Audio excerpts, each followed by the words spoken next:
The purpose of this recording is to help give you a better idea of the next step for our final project that we're working on. So you've already completed the proposal for your project and the vocabulary list, and now the next step is to create an outline of your project. And I will walk you through the steps as I create an outline, and then also throughout that talk about the reason for creating an outline and how it will help you as you put together your final project. So you'll see I'm here in the final wiki, which you can access either through one of the weekly folders where it's assigned, or in Tools. Click on Tools and then scroll down to Wikis. Click there, click on the Final Project Wiki, and it brings you here. And over here on this side, you'll want to select your page that you already created from the list. And I have mine selected here, so I'm going to click on Edit Wiki Content. And that'll bring up this edit page where I can make changes and add to it. So here, let's see. Okay, so here I have my proposal and vocabulary list that I already created. And if you've already gotten the grade for the proposal and vocabulary list, you wouldn't necessarily need to keep them, but I would recommend that you keep them there, and you can either leave them at the bottom and add above it or add below. I'm going to go ahead and add below the proposal and vocabulary list. So if I scroll down here to the bottom, and I'm just going to enter down so that I have some room to work. And remember, my proposal was that I was going to do a presentation about gift ideas for my family for Christmas. So as I start working on my outline, what I want to think about is how can I break this down into more manageable chunks? So what are the natural divisions or the natural ways that I can break down this project? The way I'm going to do it for the purpose of this project is break it down by people. So if I look at my vocabulary list, it'll give me some ideas of how to break it down. If you are doing something that would have different scenes or maybe different divisions by time, you could do it that way. If you're talking about a day in the life of someone, it would work well to divide it by time of day, so morning, afternoon, evening, and then further divide that down into the things that happen during each of those times. If you're doing, say, an advertisement for a business, you could break it down by the kinds of services that the business provides. And the outline should be all in Spanish. So as I start creating my outline, and the numbering and everything doesn't really matter for it. You can use numbers or you can use bullets or whatever's most convenient for you. And actually, I said I was going to add it to the end, but now for the purpose of having easy access to the editing tools, I'm actually going to change my mind and put it up here at the top instead. So again, the numbers or bullets or however you do that doesn't really matter. The purpose of the outline primarily is just for you to divide it up into manageable chunks and to decide whether what you have planned currently is going to work well to do completely in Spanish. The outline will help identify if what you're doing is going to require a lot more translating than what the goal of the assignment is. So as I start here, número uno, I'm going to say mis hijos.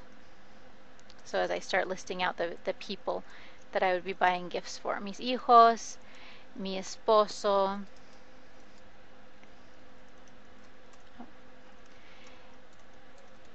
mis padres, mis suegros,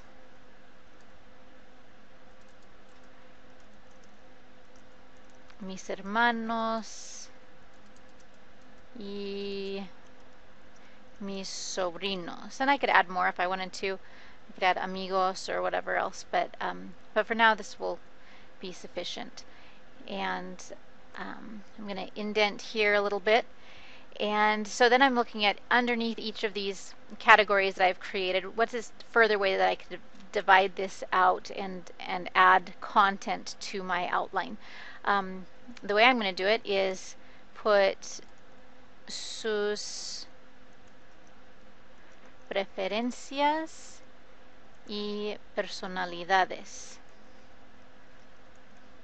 So as I talk about gift ideas for each of these people, I'm going to talk about their likes and dislikes, or their preferences, and their personalities. And then ideas para regalos, so gift ideas. And I could, if I wanted to, separate that out and use sus preferencias or sus gustos, their likes and preferences, for A, su personalidad for B, or vice versa, and then ideas para regalos for C. But for now, I'll leave it like this. And actually, because I'm doing these same subdivisions under each person, I'm just going to copy and paste those. So I'm going to take this and copy and paste it under each person, because I'll be talking about those same things for each person in my presentation or in my project. So you'll see as I start doing this, it's starting to come together and give me a lot of content already. Now all I have to do is go in under each of those things and start listing out. And here for mis hijos, I would probably actually list each of them separately. So that would be a change that I might make to my outline, is to list each of my children separately and list their likes and their personalities and ideas for gifts. So as an example, for just one person, I'll use mi esposo, and I'll put preferencias y personalidad. Es trabajador, and this could even just take the form of kind of brainstorming. Es trabajador, le gusta la comida, le gustan los libros,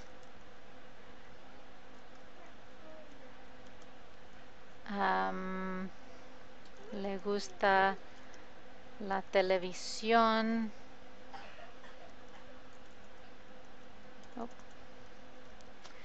Ideas para regalos. I could say libros, or ropa de trabajar, ropa de trabajo, and then list other gift ideas. So, but you can see, just as a general rule of thumb with the outline, the goal is for it to be all in Spanish, to take that vocabulary that you've already brainstormed and break it down further, organize it for your presentation, and the goal is to end up with manageable chunks. So now I could go and I could much more easily write a paragraph about each of my children and what my ideas are for gifts, and this has helped me outline it so that I can keep it simple and make sure that I'm using what I know rather than starting. It contributes to that overall goal of starting in Spanish and using what we know in Spanish rather than trying to start in English and then translate everything.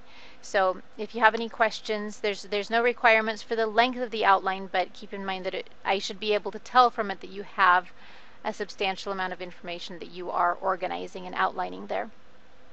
And if you have any questions, please send me an email. Thank you.